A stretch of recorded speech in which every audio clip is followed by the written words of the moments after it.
as the chair of diversity and inclusion for Women in Music, which is a nonprofit that works to educating and employing women in the music industry. And I'm a governor for the Recording Academy. I've been in the music industry about 11 years. I originally was a musician, so I played bass and tuba growing up. I was in band, and I originally went to school because I thought I wanted to be a musician. I realized that I wasn't dedicated enough to how much all my friends practiced and worked, and so I thought about, what else can I do related to music, because I love music, to be close and connected to it. So I actually ended up going to school for audio engineering in St. Louis, Missouri. And I graduated with a bachelor's as an audio engineer, and I moved to New York because at that time, my professor was like, if you really want to get in the industry, you have to be on one of the coasts. So I always wanted to live in New York. So I, did a few internships at different studios, ended up not getting an engineering job, and kind of just pivoted my way into like interning at other places in the industry. So I got an internship at Atlantic Records in the video music department, which was a completely different thing than I had thought I went to school for. And I eventually ended up getting hired a few months later in the A&R department as an assistant when a position opened up. So kind of just spent like, almost 2 years after college finding my way through different internships, and before finally landing at Atlantic. And, 10 years later, I was recently promoted to vice president last year.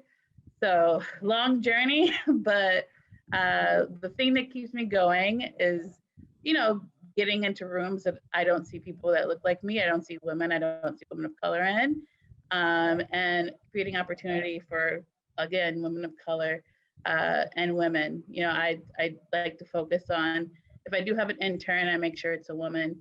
I do, give more attention to making sure my women A&Rs feel empowered and feel confident, in a very like male-dominated industry. So one thing that keeps me going is, knowing that I can pave the way for how the next level of executives in the music industry. Excellent. Thank you so much, Nikisha. And we'll hand it over to Christal next.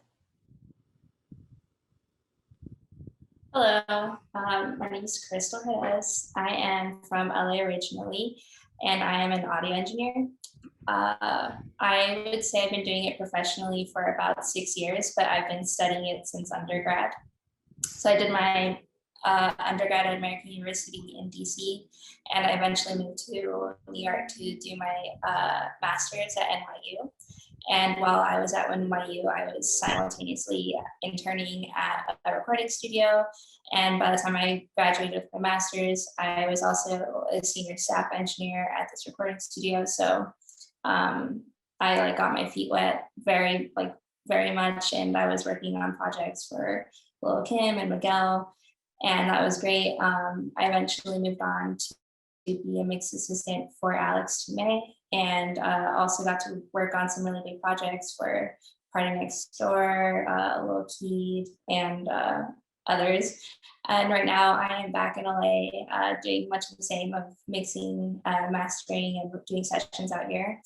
And what keeps me motivated is much of the same as what Nikisha said. I'd like to see more women doing what I do. I wasn't mentored, or I didn't apprentice under any women, and I would love to provide that opportunity to young girls and non-gender conforming individuals who want to pursue engineering. Excellent, thank you so much. And kicking it out to Marietta. Hello, everybody. My name is Marietta Ulacia. I'm in New York. I think I'm the only one in New York, and Anna too, right? I'm originally from Cuba, and I spent many years in the Washington, D.C. area and abroad, and now I'm being about 17 years in New York. I am the executive director now of the Afro-Latin Jazz Alliance. It's a nonprofit organization dedicated to performance, education, and preservation of Afro-Latin jazz, but specifically any genre that have roots in the African diaspora music. my journey is long and diverse. In fact, it's so diverse that I used to work in a museum, and my staff told me, you must be like 72 years old because the many things that you had done is impossible to do in one lifetime. And the reason for that is it was very difficult to find a job in my field. I'm originally a musician. I went to school for music in Cuba. I studied classical guitar and also dance. And when I came to the United States, I didn't know anybody. I didn't even speak the language. So it was very hard to get a job either as a musician or as anything related. So I did everything from law offices to regular clerical jobs until I started performing again. I started playing. I discovered that Cuban music was very popular in the United States. And I started playing with a group that played Cuban music, a group called Areito in Washington, D.C. And from there, I discovered that a lot of musicians were really badly represented by their booking agents. And also a lot of them didn't know enough about contracts. They didn't know enough business to go ahead in their field. So I started working to not only perform, but represent all the musicians I was playing with. And at the same time, I have my own dance company going on. And one thing led to another one. All of a sudden, I incorporated a nonprofit to represent everybody who needed to perform. And it was good that I did that because I had applied to many jobs and I always was told that you are either not qualified or too qualified. So I said, okay, I have to create my own job. So I created my own job, and at the same time was able to help a lot of not only musicians but dancers and a lot of artists that were looking for a space to perform or were looking to somebody to represent them, to help them with contracts, to help them with working conditions. I mean, I remember going to places where they didn't even have water for the performers. And so that's how I became an executive director of my own design. And from there, I discovered that once you're there, you keep in the same field. Once I was there, when I left, I was being hired as an executive director for other companies. And that's how I ended up being the executive director of the Afro-Latin Jazz Alliance after many years in Washington as executive director. What keeps me going, my motivation, is seeing young people trying to figure it out and knowing that I could be that mentor that I didn't have. I see the dedication and the emotional motivation that people have, and that for me is a motivation in itself to mentor younger people who wants to break in this field. Excellent. Thank you so much, everybody. And so I'm going to open up the next two questions to the group. So firstly, in what ways do you feel like you've been able to build confidence and value up to this point in your careers? So give you guys some time to think about it, but maybe Christal, if you could answer first. Yeah, I mean, I feel like everyone goes through imposter syndrome, and I probably battle it every day. But the way to build confidence for me is by actually doing the work. Because kind of once you get the practice in, you get really good, right? So that just helped me build my confidence. And I've been I did all the hours, and I'm still working on my hours, but I continue to study my craft every day, and knowing that I'm still learning and I'm in the rooms with individuals that are making great hits, or that people are coming to me to help them create great hits. It builds my confidence, because then I know my skills are of value and that people are seeking me out. So like knowing all of that helps me like be like, yeah, I am the person to go to.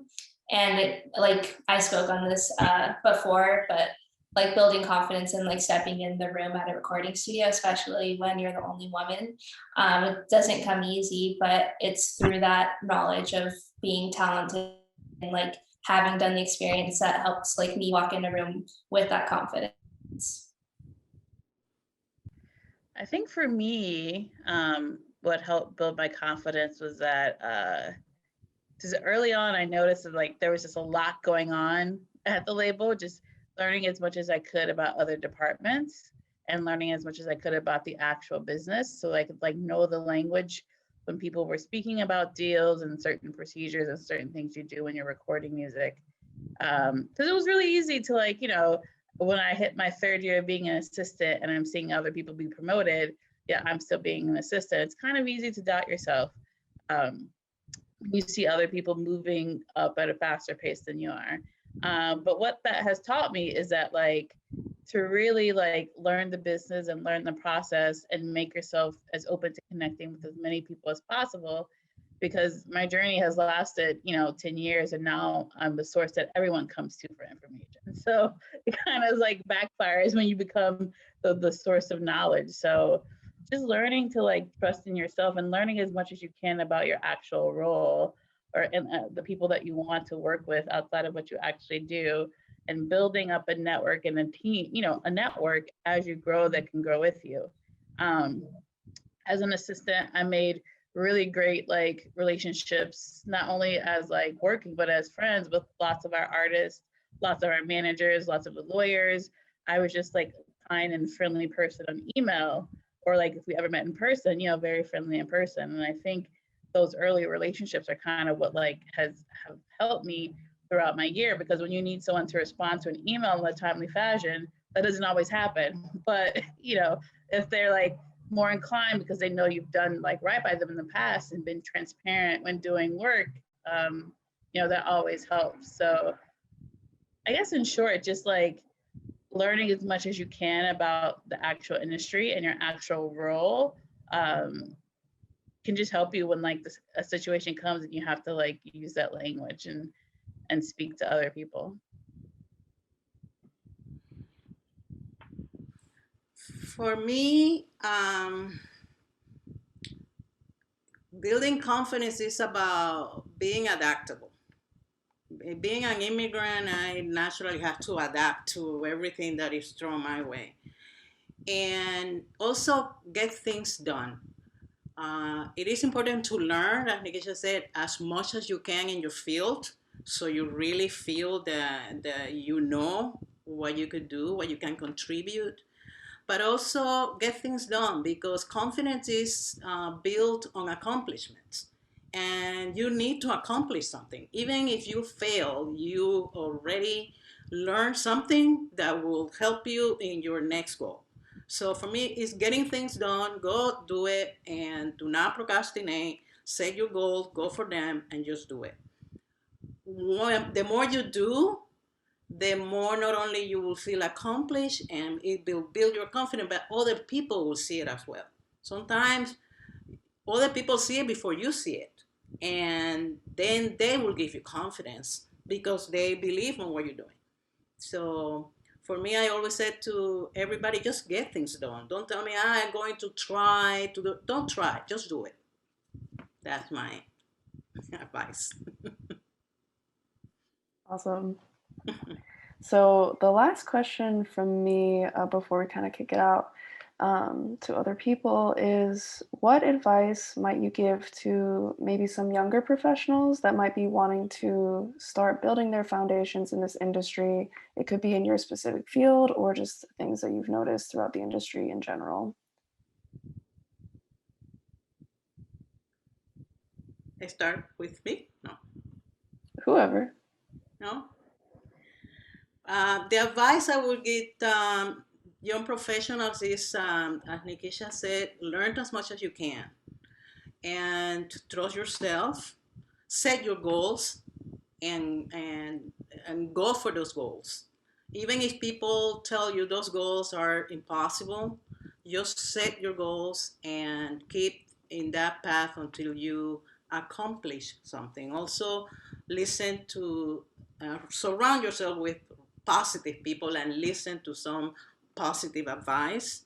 Try not to get discouraged when you fail or when somebody tells you no. It is important to not let failures go to you, especially when you are in music. As a performer, it's so easy to, have a bad performance. And then that you cannot allow that to derail you. So failure is not your enemy. It's just the way you react to that. And also credibility, I would say, do what you say you're gonna do and build your credibility, and that will help you in your career in general.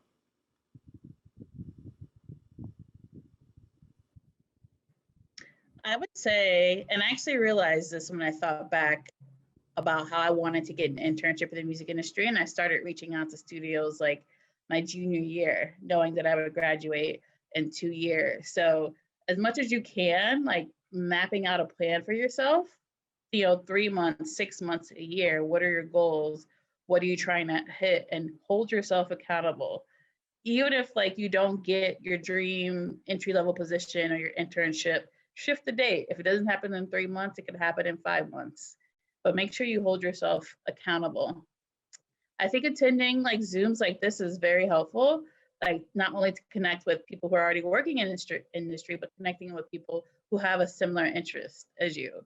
So creating a network by the other people who are in the Zooms or in the webinars, seeing how you guys can like help each other and grow with each other, I think is something that you can do now, being at home during a pandemic. I would also say, just like, don't be afraid to take a risk.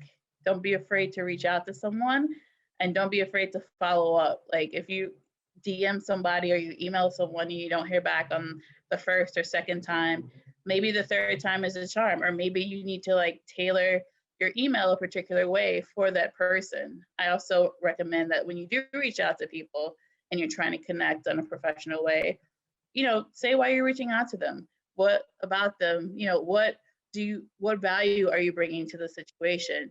How are you taking something off of their plate to where, they can have the time to meet with you? For engineering and young engineers, I think there's this like so much knowledge available right now that like you can learn anything and everything, like how to get certain sounds, how to make someone sound like XYZ, that there's this like certain ego I'm seeing in so many young engineers. And I think it's really like harming when they're looking out for jobs, because it's like, well, what can I get from you? It's very like needy. And I've like been talking about this a lot with the current engineers that I work with, that there's this like lack of curiosity, and there's like this assumption of like, I know everything already because I learned everything off of YouTube or I went to school for it. But there's a difference of like learning in the studio and learning from, not even in the studio, just learning from other individuals who have been doing it professionally for however many years. Like make those relationships, like actual real life relationships with people, because like Nikisha said earlier, like those relationships are like as an engineer, those relationships get me jobs and get me gigs and get me bookings, and they're much more valuable than sitting at home watching on like YouTube. And like right now, that's like great for learning. We can learn so much on like Twitch streams and online courses, especially because we're limited to that. But then use that and like reach out to the people that are like teaching those or like attending those seminars, and see how you could like give assistance to them like virtually, rather than assuming that you've already learned all there is to know about engineering. So yeah, learn as much as you can, but like don't be so presumptuous about all the knowledge that's out there. That's like my advice. Awesome. Yeah, that's great advice. And I think that carries on to a lot of industries too. So I'll start off with some audience Q&A. So if you all attending have some questions, feel free to put them in the Q&A box. So this first question comes from Allison. Do's and don'ts and/or suggestions for artists when searching and reaching out for representation. So I'm assuming that means musical representation for musicians. I would say it is important to look at your rep or your booking agent history. You don't just go and undisciplined, because sometimes your booking agent has a lot of success in one field but not in another one. If you are a hip hop artist and your booking is books a lot of classical musicians, that's a wrong fit. So don't just go by the name. See who else is being represented and how do they get there. Also look at the economics of it. A lot of agents take a lot of money beforehand. There is a standard in the industry. Look at that standard, see if you can, if that agent could sell you at that level. Also look at your own level, because if a booking agent or a rep will gonna take 50% of your gross income, and your gross income is just gonna be $100, it's not good for you. So you have to see what your level is and if you are going to be able to afford that kind of representation. And lastly, what else can that rep can do for you?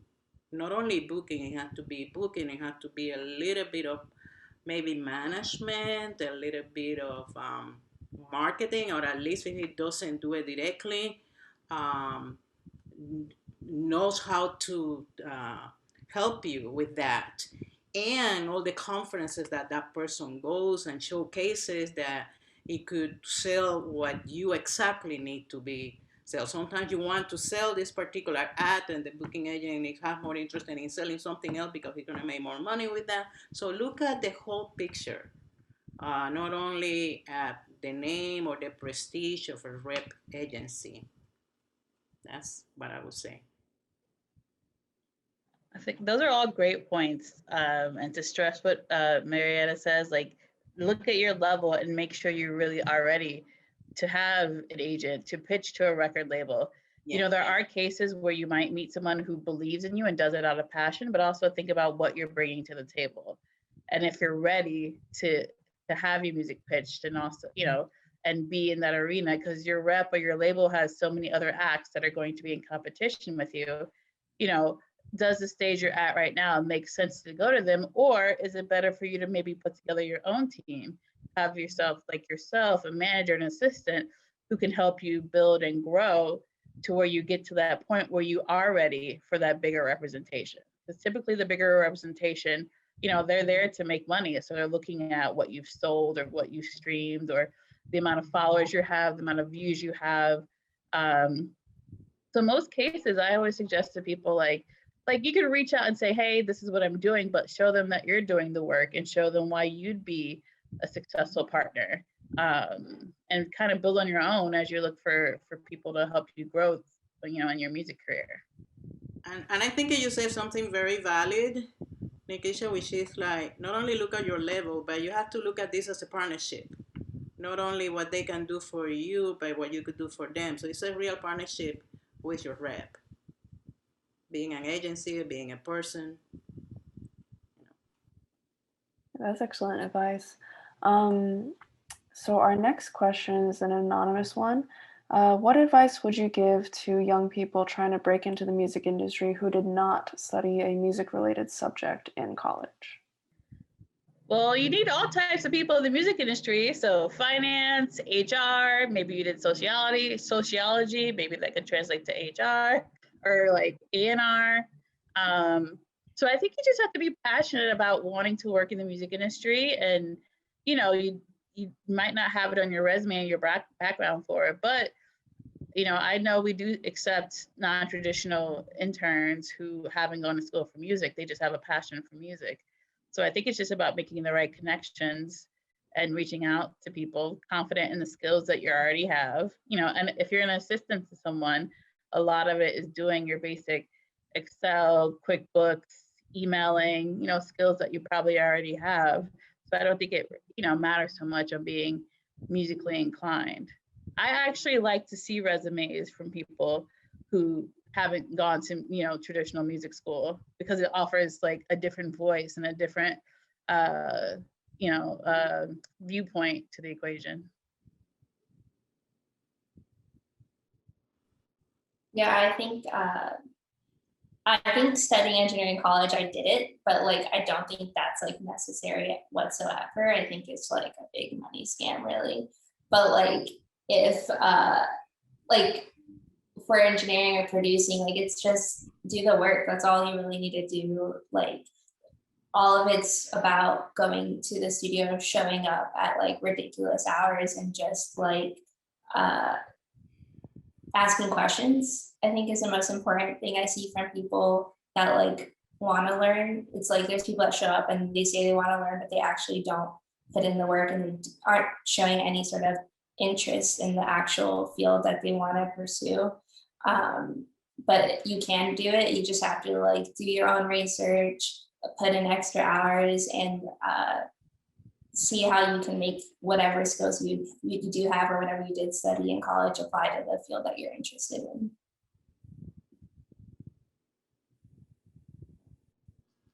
I would say that studying music or the music related thing is not a necessary thing. In fact, a lot of people enter the industry and then go to school to study something because they are already working in the industry and they see like they will benefit from studying, but after, not before. Like you, Nikisha, I love to look at resumes for people who come from all different kind of backgrounds.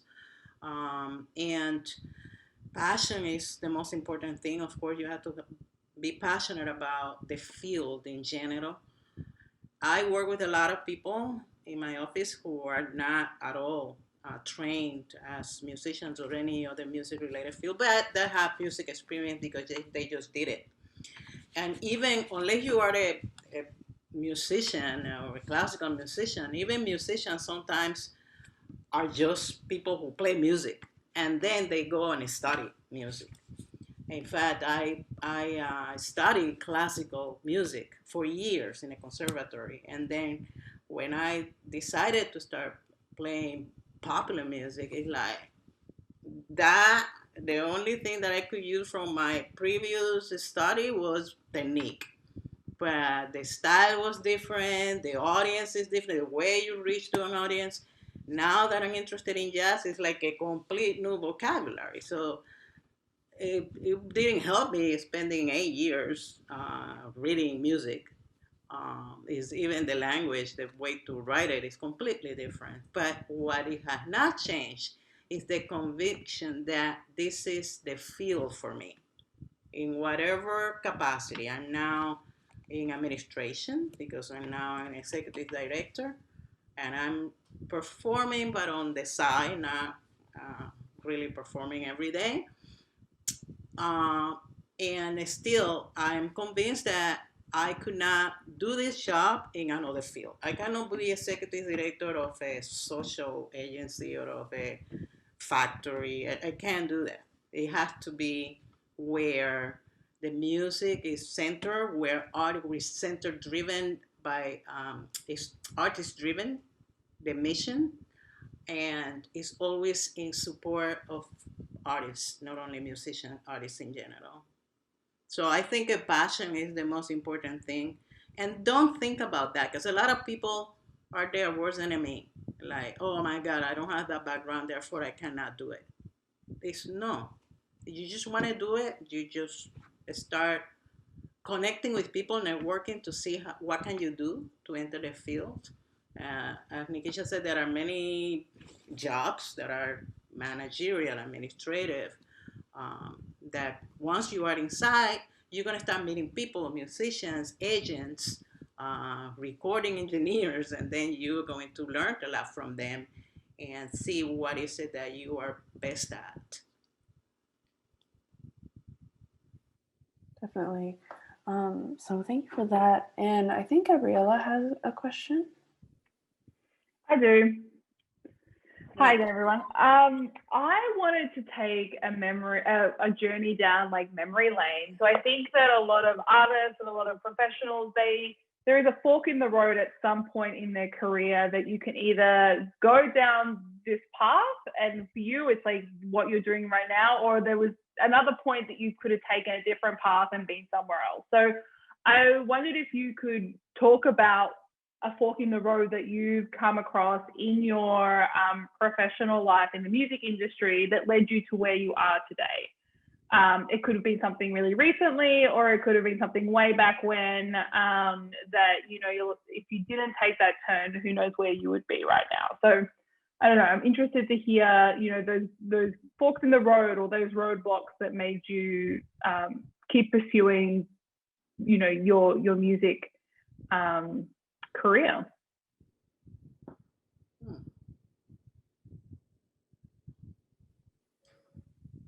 That's a good one. If I think back, I think it was me moving to New York and taking that risk. I knew that I wanted to work in music. And once I started working at the label, I knew that's kind of where I wanted to be. I just enjoyed working with so many different departments and seeing like the recording process from start to finish. Throughout my career, I definitely had some moments where I wanted to pull my hair out and leave, but I just remembered the connections and like all the great relationships and like, you know, how people, like my work ethic always stood out. And I just kind of knew that my time would come, like if I put the work in. And then once you do it for, you know, I didn't stay at Atlantic the whole time. I ended up going to Universal and Def Jam for a little bit because I got a promotion there. And then Atlantic asked me to come back after a couple of years. So I got another promotion there. But I think it was, you know, taking the decision, you know, to kind of move somewhere else and learn that landscape. And then when I didn't get the job as an engineer, pivoting to something else, like I knew I wanted to work in music. I wasn't dead set on what that looked like exactly until I actually got the role and was in it a couple of years.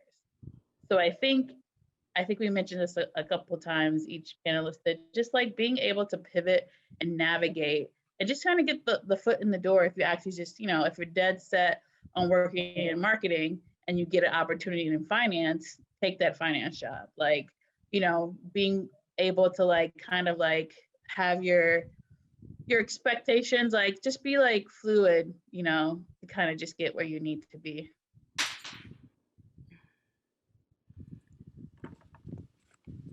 I had the dichotomy because I was working as a musician and as a dancer at the same time. And it was difficult for me to decide which field, because dancing had something very appealing, which is for me was to work with the larger body of people and being very physical. And music, it was always very challenging. Your skills have to be there. You have to perform. But the first thing that happened is that one day I knew that I could not keep dancing. And it was not physical. It was, you know, dancer has a routine in which you have to warm up, and then you have to stretch, and then you have to change, and then you have to put your makeup and all of that. And before you actually hit the stage, there are like 2 hours that you being engaged between the class, the rehearsal, the makeup, the stretching. By the time you hit the stage, you're so tired. And one day I said, I don't want to change anymore. I just don't want to change my clothing. And the minute that I did not want to change my clothing, I knew I could not dance anymore, because that's part of it, you know, that constant changing. And that helped me to make music a priority. Then I was playing, but I was not making any money. So I took a job doing, since I had gone to school for graphic design and media studies. So I did a lot of video photography. So I took a job at a web design firm. And one of the jobs that we have to do was high level coding for the HP account. 3 weeks into that job, I wanted to kill myself, basically. It was like I discovered that I cannot work on any other field because the stress was so huge, and also the lack of contact and the lack of seeing the impact you have on your audience or on other people. It was not rewarding. So although I made a lot of money, I left that job 3 weeks into that. And I think the last anecdote was I was doing my master's in arts administration. And the first year you have to do what they call a core MBA. So take all your MBA classes before you do any of the arts classes. And when I finished that first year, my professor said, oh, so you did very well. So now you should shift to an MBA, a regular MBA, and forget about the arts management. And I thought about it because I thought I love all the financials and the marketing and the HR and all the MBA core. But I said, if I do that and then I get a job in a company like a corporation and make a lot of money, I will never again going to be able to come back to the arts, especially in the non-profit arts field. The money is going to be completely different. I felt that I was selling myself, and I make a conscious decision not to pursue an MBA. So I would not be marketable as an MBA person. I put my limits into the arts field. That's my anecdote. Yeah, so I feel like as something like professional like experiences right out of college is like I got the degree and then it's like, okay, I have to make money now. So you kind of like get these jobs as soon as you graduate just to pay the bills. You have like student loans and rent and just like everything comes at you fast. So the first few jobs I took out of college where I was a production manager for a venue in the DMV area, and I loved it. I was like really good at it. People's like tour managers would like be in contact with me and I would help their artists get set up. So I was like working with like ZZ Top's people or Billy Idol's people, and it was just like so much fun being backstage before the show and getting everybody ready. But I would always kind of like look at the sound guys and be like, oh, I wonder what they're doing or what mics they're using. After I did that, I also was like half interested in like entertainment law. So I worked at a law firm for a little bit and hated that. So yeah, I'm definitely not doing this. I think entertainment law is really interesting to see, especially right now with like how artists and like engineers and producers are so underpaid. I think that's all fascinating, but like me actually doing it was not for me. I was like answering the phone and just being like, no se puede, and I would hang up, like it was not for me. And then lastly, I was trying to get back into like some sort of audio field. So I did sound for theater at a regional theater in DC as well. And it was great, but I noticed that all the sound designers and engineers were coming out of New York. So like my next goal was like, yeah, I want to do this, but I need to find a way to do it for engineering because I actually like hate the theater world.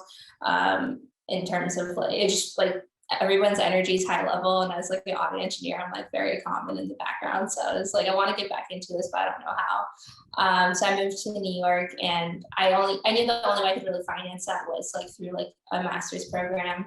But there really wasn't any like I had moments like yeah, maybe like law or maybe like working at a venue, but at the back of my head, I was always kind of like thinking back at the sound world.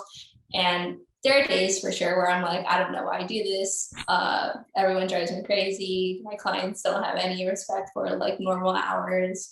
The music industry doesn't have respect for normal working hours. But yeah, but I think I haven't hit that am I in the right field in a while. It's mostly just like now I'm happy with what I chose. It's mostly just now setting like the hours I'd like to work, but that's just like something that's a totally different conversation.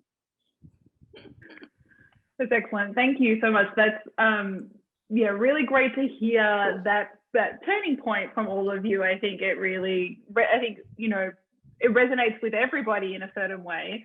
But what I really loved is like the definition between what you might find interesting and then what you actually want to pursue a career in can be a little bit different. You know, Christal, you're talking about what you were doing before you became this engineering, like, and then the law firm, you know, finding that interesting, but it's not necessarily where you want to spend your 9 to 5, you know, Monday to Friday. So that was really interesting to hear. The last question I have before we have to start wrapping up is a little bit about networking, and you've all touched on it in different ways, but I think that this past year has really changed the way that networking works. And so I was interested if you can maybe share what you've seen as being more like networking trends, maybe the way that people are connecting with you now than they were maybe a year ago, you know, whether it be more online or, you know, maybe, you know, the big thing that I've found is the way email language has changed. So it's less and more of a formal way of communicating with people, and it's a lot more casual than it's ever been before. So, you know, if you have, you know, I'd love to hear your thoughts on the way that networking, the way that people are connecting in the music industry perhaps has changed over the last year. Zoom. That's everybody's Zooming 9 to 5 and 24/7.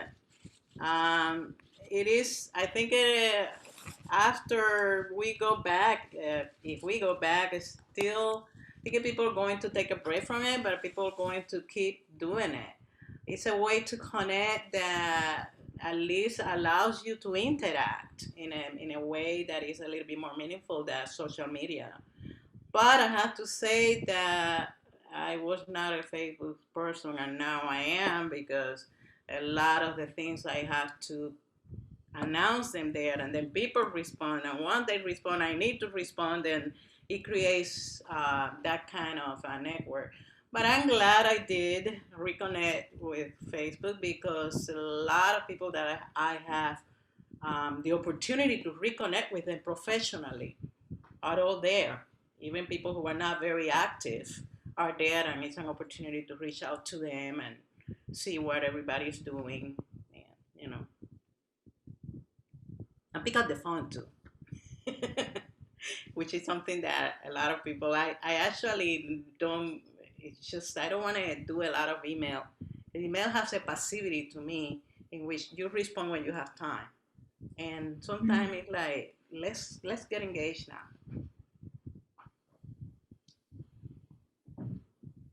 Definitely second the Zoom. Like Zoom is life. like we hold all our company meetings on Zoom. Limited in person because we do have like outside space for our office, so we're still able to do some type of in person, but definitely Zooms all day. I definitely have a lot more people reaching out on like LinkedIn and like in my DMs to try and connect. I actually have time in my calendar like every other day to go in and check the messages, just because it's so much, because I feel like, you know, you don't have like the luxury of now being able to connect with people in person. So people are looking for opportunities in the way they can. And right now it is online. So I've had to like structure that into my day-to-day, like responding to people.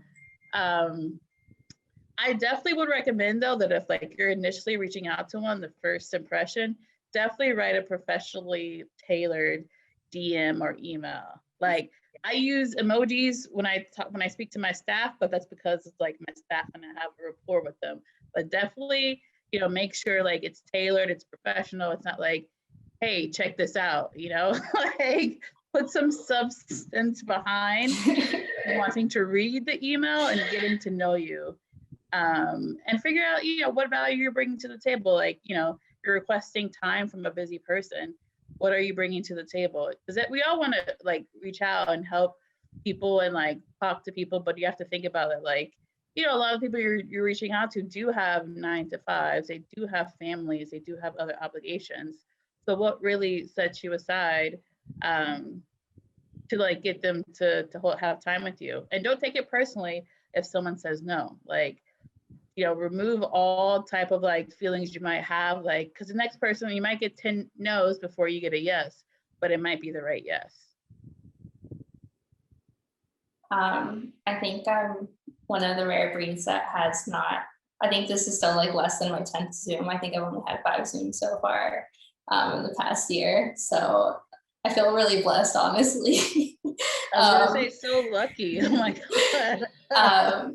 But like for my engineering culture, and this was before like the pandemic, DMs were the norm, and they still are for me, but there's like the DMs I will most clearly not answer, and the DMs I will definitely give time to. And it's like Nikisha said, like, be professional about it. I probably get one a week that's like, hey bro, and I'm like, just look at my Instagram profile, it says her in the actual handle. So like, that's just a quick way for me not to like respond to you. I'm like, yeah, I think it's just about the way you approach someone. You are asking someone like their time, but like do it professionally. Like, I'm always happy to ask like technical questions when people reach out to me engineering wise, but I also avoid questions that are like, what plugin did you use on this mix? Like, that's not of value. That's just like someone trying to like get the easy way out. I think it's important to really value the relationship and the connection of the person you're reaching out to, and be specific with like what you want to like learn or ask or gain from them. But like, do your research on the person first. Like, don't be like, hey bro, because I will respond, hey queen, and you will be very mad. I would like to also add that me being in music is a great opportunity to connect with people from all around the world, which before we were so busy locally that we didn't look at the bigger picture. And this pandemic has forced everybody online, but there's a lot of things that out there online that now that you are online 24/7, you get to see. And in our cases, our audiences have expanded tremendously just by being able to play music from wherever you are. We pre-record our concerts, and some people are here, some are in Europe, some are in Latin America. Everybody gets together in the same space, in the same online space, and it doesn't feel distant. So that connection, basically, despite being isolated, I feel that we have been breaking barriers. Now we connect with everybody around the world, and that is wonderful. Yeah, that's a really positive spin to it. Well, so we're approaching the 7 p.m. mark, so I just want to take some time to thank everybody who joined in, asked questions, and of course, thank you so much to our generous panelists and for this wonderful discussion that we've been able to have tonight. So if you have any questions about the NYC Women's Fund, you can feel free to direct them to the email. That's nycwomensfund@NYFA.org, and refer to our website. I'm putting that in the chat here. That link should take you to the calendar of events for NYFA with the New York Music Month extended play. So we have a few events in March. One of them is a music video showcase for one of our NYC Women's Fund funded artists that's coming out March 17th. And on March 23rd, we have a blog interview, which will be steps to self-release an album with Amanda Gukin, another one of our funded artists. So thank you everybody for your time tonight. Thank you for your questions. Thank you so much, Thank you. Yeah, thank Thanks, you. everyone. Have a good Thank night. you. Good night. Bye. Bye-bye.